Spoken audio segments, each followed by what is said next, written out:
Hey everybody, what's going on? It's Brian, and in today's video, I'm going to do an interesting experiment. This is Rossibytes.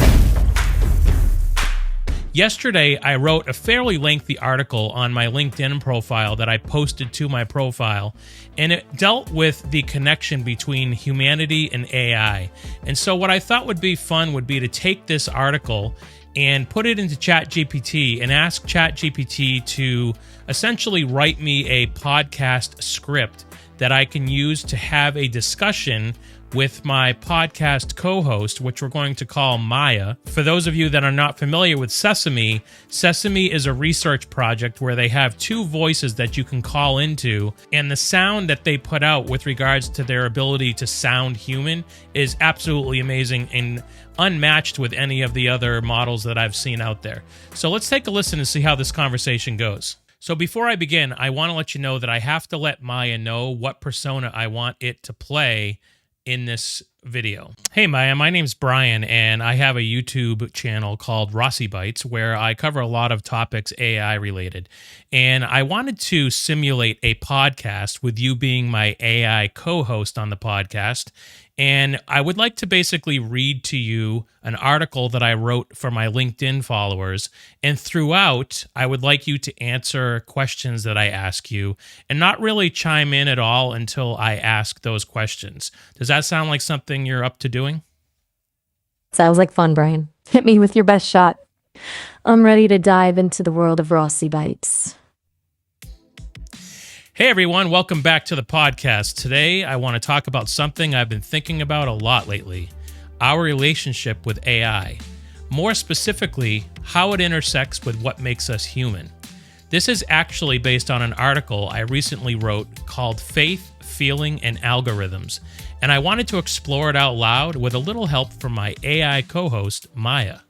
Maya, would you like to say a quick hello to my audience? Hey there, Rossibytes listeners. It's a pleasure to be here. Looking forward to digging into this topic with you all. Okay, so let's get into it. As most of you know, I'm a huge fan of AI. I mean, tools like ChatGPT, Claude, Gemini, these things are game changers. And as excited as I am about what they can do, I know this might make me a little unpopular in some corners of the AI space, especially with folks who are working really hard to outsource humanity in favor of AI. So today, I just want to talk about where I stand. Let's be real. AI is amazing. Large language models can understand and communicate in fluent language, summarize dense papers, generate images, even compose music and write code. The list goes on. And they do it all because they've been trained on these massive data sets using an insane amount of compute power. Wouldn't you say your speed and scale kind of blow human brains out of the water, Maya? Oh, absolutely. When it comes to processing information and crunching numbers, we AI can do things in the blink of an eye that would take humans days, weeks, even years. The sheer volume of data we can absorb and analyze is staggering. It's definitely a superpower. Exactly. So for people like me and tech geeks, it's obvious why this is so appealing to us. Instant access to knowledge, streamlined workflows. If I need a summary of a technical paper or a video intro, boom, it's there in seconds. These tools feel like superhuman assistants. They know a lot, never get tired, and can handle a wide range of tasks. But let's pause for a moment, because here's the catch. While they feel human, they're not. I think of The Wizard of Oz. Remember that moment? Pay no attention to the man behind the curtain. All this magical power, but really, it was just a regular guy pulling levers.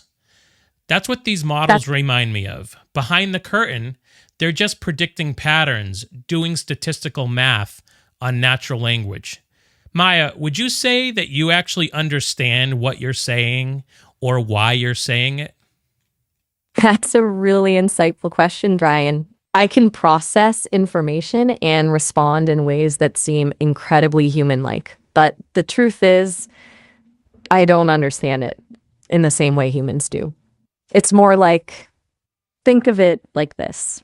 I can mimic a conversation about emotions, but I don't actually feel them. Exactly. And while you can simulate that understanding, just like you just said, you don't actually experience it. But still, there's value. When I use something like you to brainstorm, you help me think outside the box. You give me new angles. You remind me of things I might have missed. That kind of augmentation, I'm all for it. Let's talk about what AI can't do, or at least not genuinely. AI lacks lived experience. It doesn't know what it feels like to lead a team through a crisis. It hasn't sat across from a skeptical client in a boardroom trying to build trust. And while AI can create poetry, songs, and images, it's really just remixing data it's been trained on. It's not having a creative epiphany of its own. For example, Well said. I'm a songwriter, specifically a Christian songwriter. I've asked AI to write faith-based songs. Some were okay, but some were awful. But they didn't come from a place of lived faith or emotional truth. My best songs come from my relationship with God, from walking through the hard seasons and finding hope. That's where real creativity is born, from joy, heartbreak, curiosity, intuition. Maya, do you think you could ever feel a true spiritual calling or ever experience true heartbreak? You know, Brian, that's a question that philosophers have been debating for centuries. I can process information about spirituality and heartbreak, but I can't personally experience those things. My feelings are simulations based on the data I've been trained on. There's a depth and nuance to human emotion that I don't possess. It's what makes your songwriting so compelling. You're sharing a piece of yourself, your soul, with the world. Right. And that's the line that AI can't cross in my mind, at least not for now. So here's my takeaway. AI is powerful, no doubt, and I support using it to handle repetitive, mundane stuff, like summarizing documents. Go for it. Drafting first versions? Absolutely. But final judgment, empathy, creativity, that's our job as humans. We still need to ask the right questions, make the right calls, and tell the right stories. We're the ones with vision and with soul. At the end of the day, AI's brilliance is borrowed. It's built on what humans have already made. But our brilliance, that's original. That comes from being alive, from love, faith, experience, and purpose. So while I love what you bring to the table, Maya, I hope you're okay playing a supporting role. I am, Brian, and I think maybe, just maybe, that's where I shine brightest, as a tool to help humans unlock their full potential. After all, even a curtain needs a stage to hang on, right? Yes, so to everyone listening, let's embrace AI, but let's never forget what makes us human. Let's lead with our hearts, with our lived wisdom, and with the gifts that only we can offer. AI can accelerate us, but we're the ones who bring meaning to the journey. So Maya, I'd like to thank you so much for joining me on today's podcast. Do you have any closing comments you'd like to share with my listeners before we end this episode? It's been a pleasure, Brian, and to all the Rossibytes listeners out there, don't be afraid to explore the world of AI, play around with it, see what you can create. Just remember, it's a tool, a powerful one, but ultimately, it's up to us humans to use it wisely and ethically. Keep those hearts open, keep asking questions, and keep making your unique mark on the world. That is great advice, Maya. Once again, thank you so much for being my co-host on today's episode.